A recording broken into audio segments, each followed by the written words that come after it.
Umakyat na sa pang-apat na panalo ang Flying Titans at habang ibinaon naman nila ang NX-led Chameleon sa kanilang pang-apat na talong record. Mukhang konting kembot na lang malapit ng makamit ng Titans ang kanilang inaasam na makapasok sa semis. Pero hindi pa rin ito sapat dahil marami pang mga mabibigat na koponan ang dapat nilang paghandaan.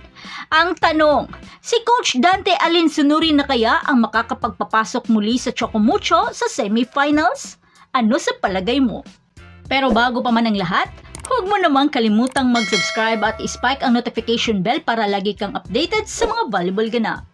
Nakuha ng Chocomucho ang ika-4 na sunod na panalo sa 2023 PVL All-Filipino Conference laban sa NX-led Chameleon at winalis in 3 straight sets sa score na 25-11, 25-20 at 25-19 na ginanap sa Field Sports Arena.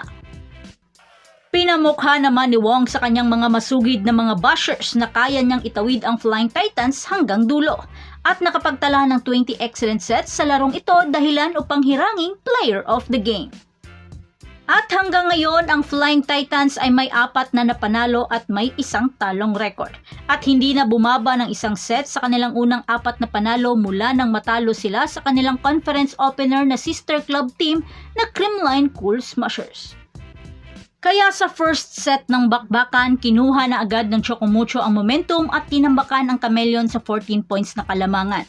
Bagamat hinigpitan man ng NX-led ang kanilang depensa pero di ito sapat sa mga pinapaulan na atake ng mga Flying Titans at tinapos sa score na 11-25. Pero nag-iba ang ihip ng hangin sa second set. Nagsimula ng pumalag ang mga Chameleon kaya naging dikit ang laban at nagkaroon ng mga nakakahingal na mga long rallies. Napaka-solid ng floor defense ng dalawang koponan. Pero sa dulo ng bakbakan, hindi naman mapigilan ng mga Chameleon ang timing ng kanilang mga unforced error. At nagkapatong-patong ito dahilan upang mag-take advantage ang mga Titans.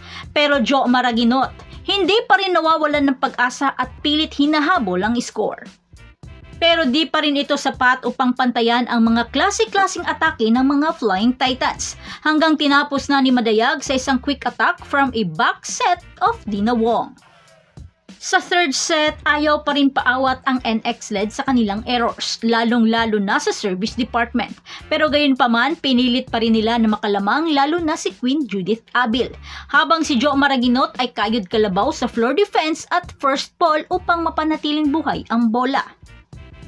Nakalamang na ang Chameleon pero si Rondina ayaw paawat sa kanyang mga powerful attack at itinabla ang score sa 15-all. Pero tulad ni Cici Rondina, ayaw rin paawat ni Joe Maraguinot at itinabla pa sa 17-all sa isang cross-court attack.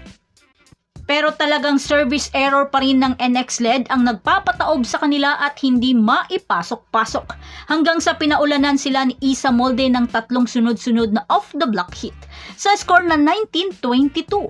Sa puntong ito, hindi na pinagbigyan pa ng Chocomucho ang NX-led dahil binigay na ni Hurricane Kath ang kanyang lethal weapon na back row attack at isang regalo naman ni Aduke. At tinapos naman ni Cici Rondina sa isang back row attack sa tulong ng net. Kaya matagumpay na winalis ng Chocomucho ang NX-led Chameleon. Sa laban na ito, errors ng Chameleon ang nagpabaon sa kanila ng husto. Nakapagtala lang naman sila ng 24 unforced errors, habang ang Chocomucho ay nagkaroon lamang ng 9 errors. O diba, halos isang set na ang ibinigay ng Chameleon. Bagamat mas mahigpit sa depensa ang Chameleon pero di ito sapat sa nag-iinit na si Cici Rondina na nakapagtala ng 16 points including 14 attacks, 2 blocks with 12 excellent digs and 7 excellent reception. Sa kabilang banda, nakapagtala naman si Joe Maraguinot ng 14 points including 13 attacks and 1 service ace with 13 excellent reception para sa NX-led Chameleon. Nahirapan ang NX-led na tapusin ang kada set at bumibitaw sila sa dulo. Well, let's give more time and connection pa para sa bagong kupunan. Pero not bad na sa pinapakita nilang laban. Talagang palaban din naman sila, sana lamang ay hindi sila buwagin ng management at magkaroon ng more time to exercise their chemistry. Habang ang Chocomucho ay nagkaroon na ng kanilang kumpiyansa at connection sa isa't isa. Dahan-dahan na rin nilang nakukuha ang sistema ni Coach Dante. Hindi na sila bumibitaw sa dulo, bagkos mas lalo silang nag-iinit na tapusin ang laban at agresibong kunin ang momentum. Para naman sa susunod na laban ng Chocomucho, isang mahigpit na naman na bakbakan ng ating matutunghayan dahil makakaharap nila ang Akari Power Chargers sa November 11 alas 4 ng hapon na gaganapin sa Field Sports Arena. Habang ang NX-led Chameleon ay mapapasabak na naman ng matinding bakbakan kontra sa Cherry Tigo crossover sa November 9 alas 4 ng hapon na gaganapin sa Field Sports Arena. So that's it. Thanks for supporting this channel and please don't forget to like and subscribe and spike the notification bell para lagi kang updated sa mga valuable ganap. And thanks for watching.